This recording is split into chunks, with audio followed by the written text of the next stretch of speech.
welcome back to my channel, and if you're new here, then welcome. My name is Maddie, and thank you so much for clicking on this video.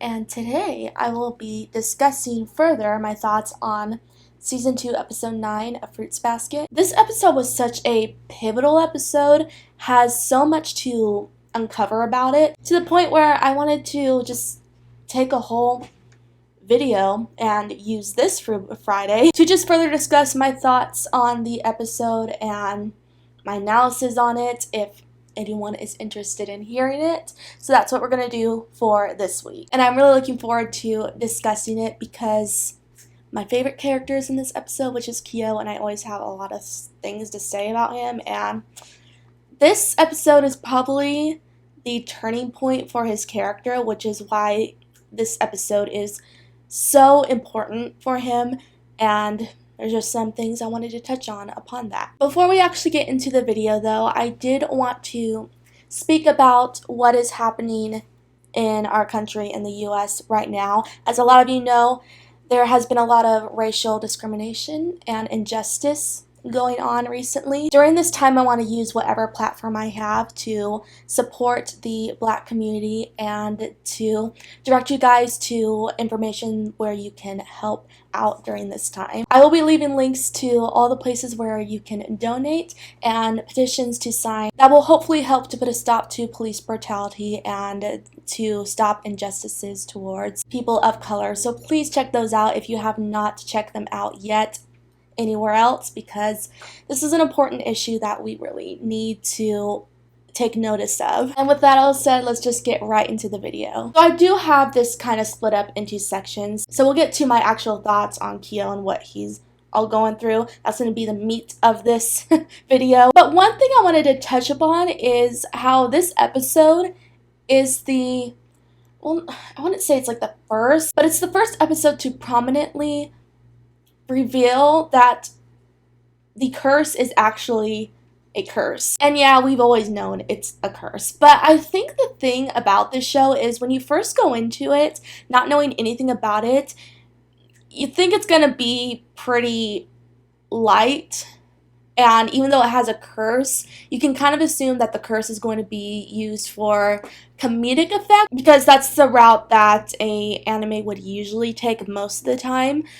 But as you watch it more and more, you start to discover that the curse is a legitimate curse that is making everyone suffer because of it. I've seen a lot of people comment on the fact that can't Kyo not agree to go see Akito since he clearly does not want to? And I've even had questions sent my way asking, you know, why does he just resist? And if he didn't want to be locked up in the cat's house forever, can't he just resist it? But the thing is that he can't.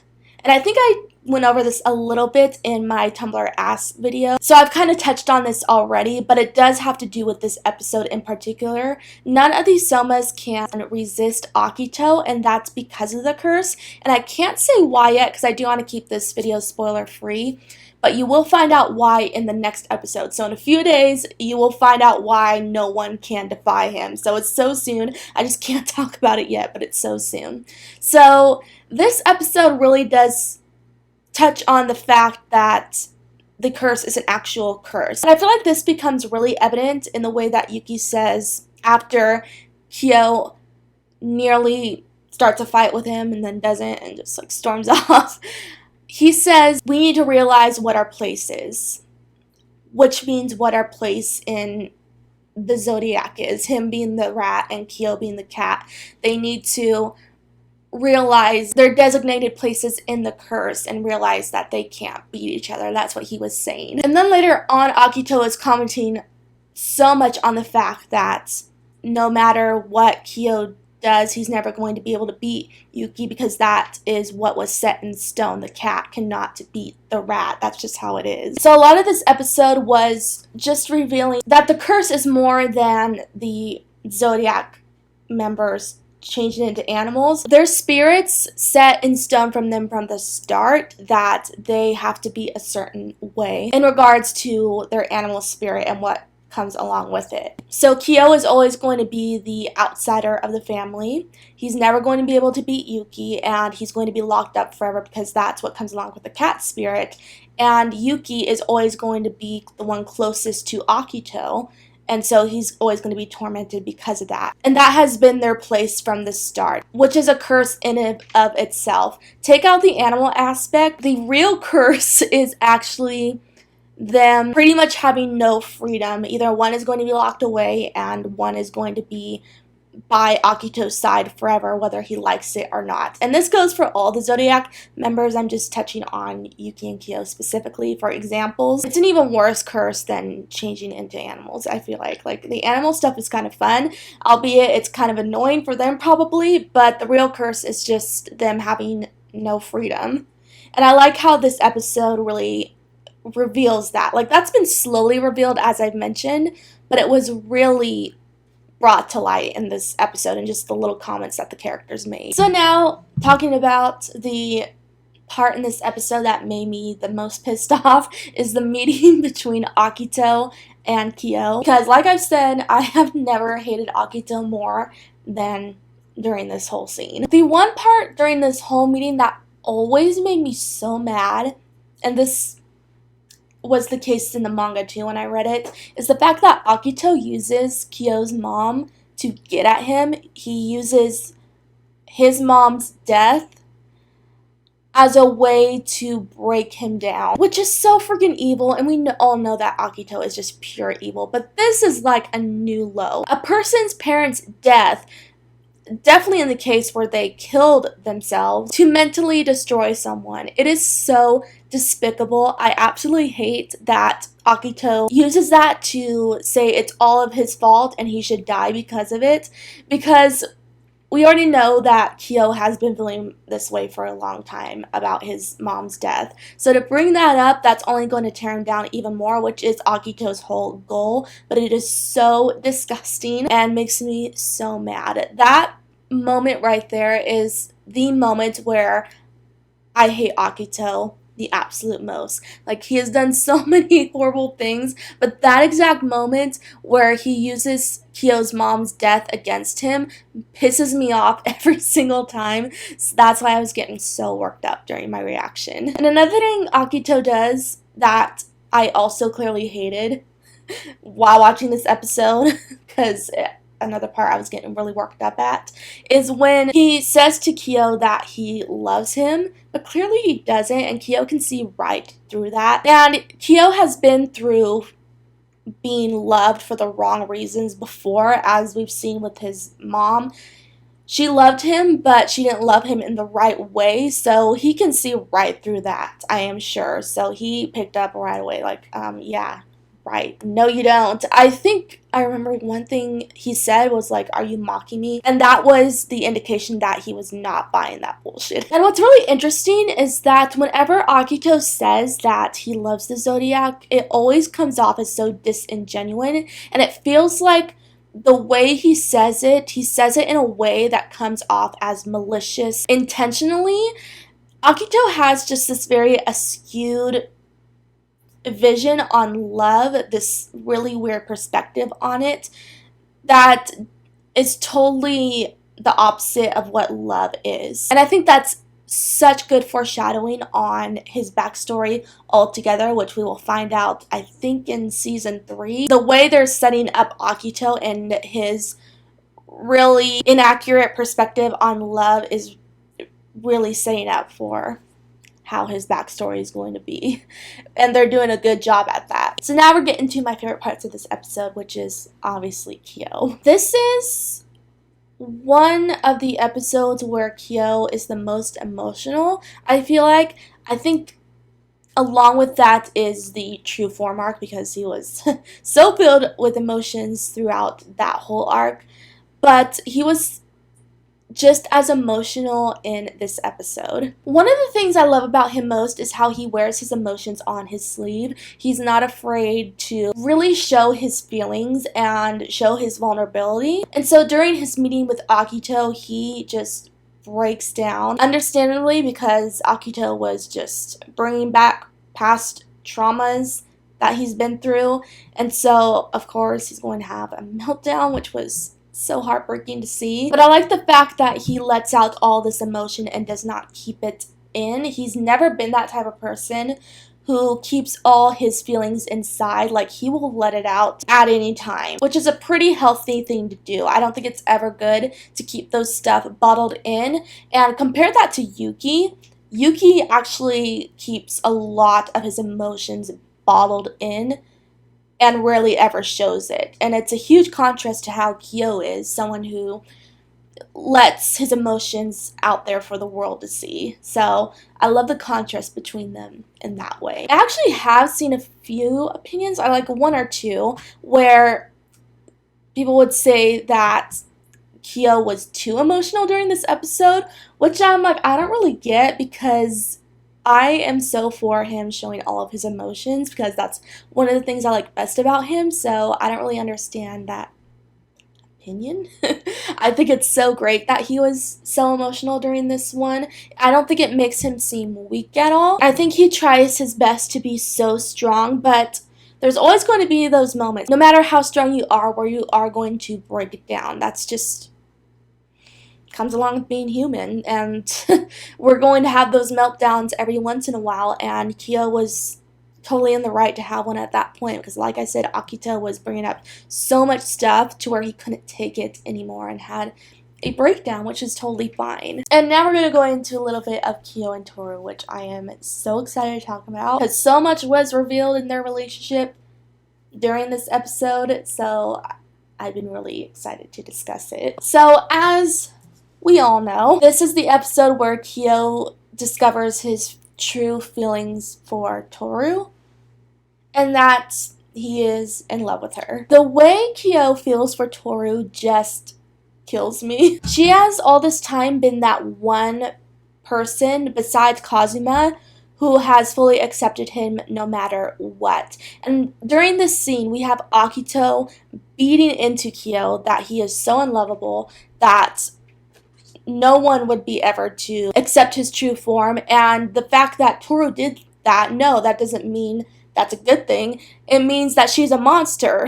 She's a monster just like him because she accepted him, which is, the reasoning there is totally bogus. It's just Akito being evil, as usual. But yet here you have Tohru, who is so willing to accept him and stay by his side, even though she knows about his true form. It doesn't bother her. Yes, it kind of bothered her at the time when it was revealed to her, because she was super scared of him during that time, but she was able to accept him, as we've seen. And Kyo comes to realize this more during this episode, and that's how he figures out that she's the person that he needs right now. And he's so grateful that she was able to accept him and stay by his side all this time. During his realization, my favorite part in that whole monologue that he has during this scene is when he says, "She didn't take away all my pain, but that wasn't important. The most important thing was that she stayed by my side." We don't see that enough in fiction, sadly.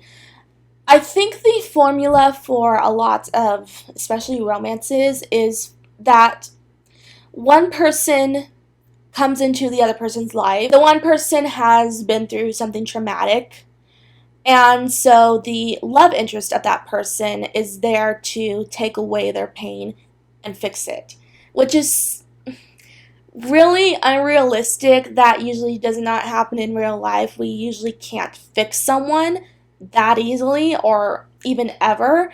And I love how in Fruits Basket that formula isn't used with Kyo and Tohru. He's like, I'm still suffering. I'm still not all right.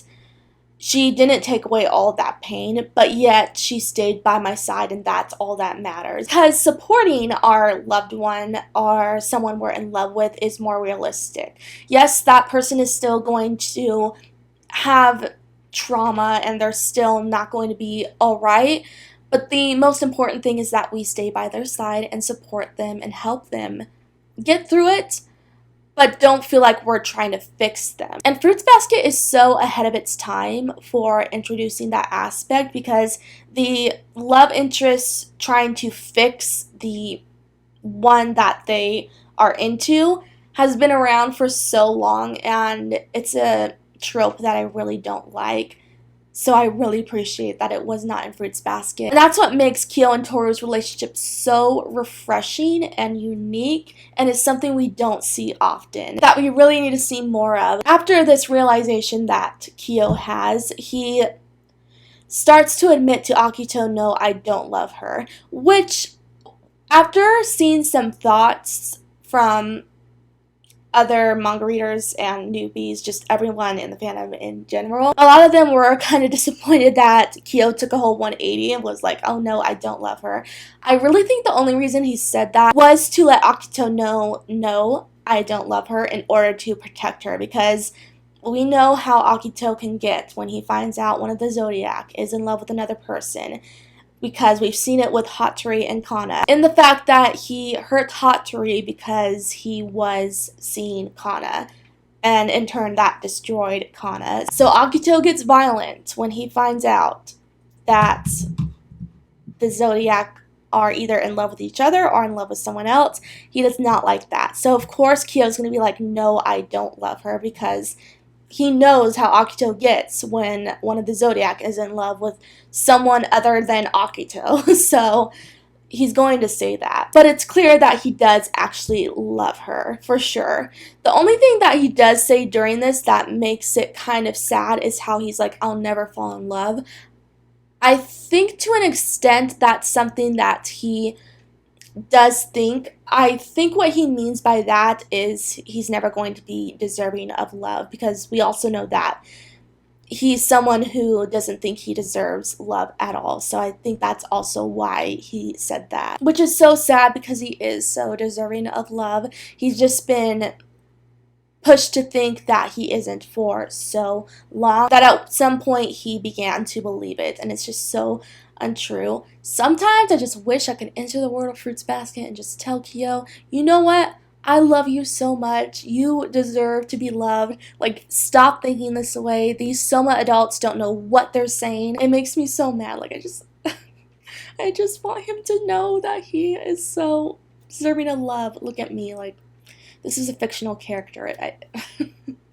It's not that big of a deal, but it is to me. I don't know if anyone else will understand. Only Kyo stans will understand. Something I forgot to discuss while originally filming this video is the reveal that Kyoko and Kyo knew each other in the past. I just thought about that after filming the video a day later, and I'm like, oh shoot, that was an important part that I could have mentioned. I actually do want to talk about, because it's such a revolutionary moment, so I'm going to add this in here, just this little voice recording. The fact that Kyo knew Kyoko in the past is something I've been really looking forward to seeing in the anime. Granted, we don't know their whole backstory yet, at least anime onlys don't yet, which we will get there, but this little reveal was so nice to see, because it really shows the tie that Kyo really does have to Tohru. Even though we don't know all the little details yet, we know that he did run into her in the past. At least he has seen her in the past, so he has had some knowledge of her when he was a child, which is something we didn't know about before. And this scene also introduces the relationship that Kyo does have with Kyoko, and the fact that he does know her, so we know that there is a relationship that was between them at some point. And I don't think we're going to see the full extent of their relationship until season 3, maybe season 2. I hope we'll get it that soon, because I'm really looking forward to it. But we just know that they know each other right now, and I am really looking forward to seeing their whole story of how they ran into each other anime. It was just nice getting this little tease right now. Next, I wanted to talk about Kazuma's whole speech to Kyo and the lesson he was trying to convey about the flower. So we get a flashback to Kazuma and Kyo, and this was during the time where Kyo was like at his lowest for reasons which I will not get into. But at this point, Kyo has given up all hope that he will ever be loved. But Kazuma is telling him that don't give up hope. As many people in this world reject you, there's going to be those people who will accept you. But at that point, Kyo was like, no, there's no hope for me. I'm always going to be a burden to others, and I'm always going to be unloved. And Kazuma uses this illustration with the flower that Kyo is about to crush, saying, hope is going to bloom. It may not happen right now, but along the way, there is going to be someone who is going to accept you. And so Kyo, in the present, realizes that that flower that was blooming was Tohru all this time, because she has been that constant person who has been there by his side no matter what, giving him that support and opening her arms to him and showing love to him that no one else does. And I kind of touched on this in my episode reaction, but it just goes to show that even if we're at our lowest, even if we think we're unlovable, that there's nothing in our lives that's going to matter anymore, you never know. Along the way, most of the time, there is going to be something introduced to your life that is going to greatly impact it and give you that hope again that things are going to be okay. And that is something that Kyo went through, because he was in a very low point in his life, and then Tohru came along, and that was the person that brought light back into his life again. And that's something he realized, and that's why he thinks of her as the flower that bloomed before him, the hope that bloomed in his life again. And I love that analogy so much. I swear, Kazuma is so wise and so sweet to let Kyo know that, because, you know, even at this time, Kazuma knows that Tohru is that flower in Kyo's life. And it really takes you back to the True Form arc and how Kazuma was so sure that Tohru was his flower because he pushed Tohru to discover Kyo's true form in order for her to accept him and convince Kyo that there is someone who is going to love you and accept you no matter what, no matter that you're a hideous monster. They're going to accept you anyway. So Kazuma was really pulling the strings in that case, and the results were great. Like, he really helped Kyo to see that there's someone who is going to be by your side and love you. So all I'm saying is, God bless Kazuma. Like I said at the beginning of the video, this episode is really the turning point for Kyo's character. He goes through so much character growth in the span of, 20 minutes? It's amazing. The biggest character growth from him, at least in the point we're at right now, is when he realizes that trying to be in the Zodiac, trying to be a part of the Soma family is not what's important to him anymore. What's important is putting Tohru first and focusing on being by her side for the remaining time he has left outside. That is just incredible character growth. When we think about him at the beginning of the series, his main goal was to beat Yuki and to become a member of the Zodiac and convince them to let him into the family. Because him being the cat, he is the outsider of the family and he hated being looked down upon, so he was trying so hard to be a part of this family and not be an outsider anymore. But two things came into play to change his mind on that. One of them was after, I think especially after his meeting with Akito, he realized that he doesn't want to be associated with the guy anymore. So he was like, I don't want to be a part of this. I don't want to be a part of a family that's this toxic. If this guy is this abusive, and who would? I would not want to be around Akito at all. And I think that's something he came to realize. But the most significant thing that made him decide, I'm done with the family, I'm not going to try to pursue being a part of them anymore, is the fact that Tohru was more important to that, and him being by her side was more important. He just wanted to focus all his attention on her. And you know, that's what love does to you. Once you become in love with someone, and I can't really speak on this like for sure because I've never been in love, but I can only imagine that it would be that way, where you put that person above everything else, and so it's only natural for Kyo to put her first and just forget about trying to be a part of the family because he doesn't care anymore in the first place, but also because he wants to put Tohru first. His whole monologue at the end, oh my god. I have watched the episode 3 times now, and I have cried the past 2 or 3 times that I've watched it during that monologue. The things he says is so freaking romantic.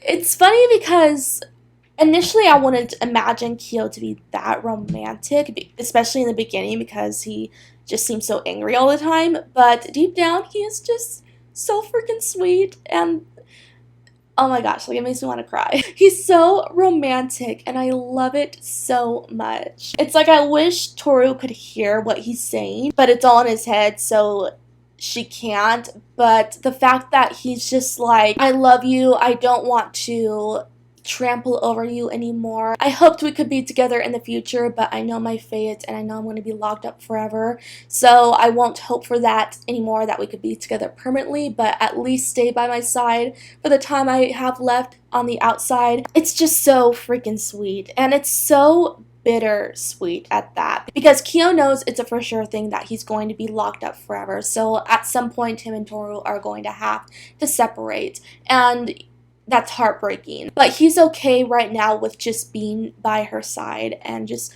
spending all of his time with her for the time he has left. Which, if that isn't love, I don't know what is. I am so happy that he's in love at this point, and I'm so excited to see his feelings for her further develop throughout the anime. It's going to be something to see. I am just all for soft Kyo and love Kyo. I can't get enough of it, and I'm just so happy for him for like being this in love, and that he gets to experience those feelings for the time he has left outside, because who knows if he would have ever gotten to experience those feelings, and I'm sure it's a beautiful feeling that he gets to experience right now. Well, I think that's all I wanted to mention. This was just me rambling about the previous episode, but I did want to talk about those things and just express my love for this boy, as we all know, because there was just a lot to talk about and analyze in this episode regarding his character, so I just had to express it. Let me know your thoughts on this episode if you have anything to add on to what I said or your opinions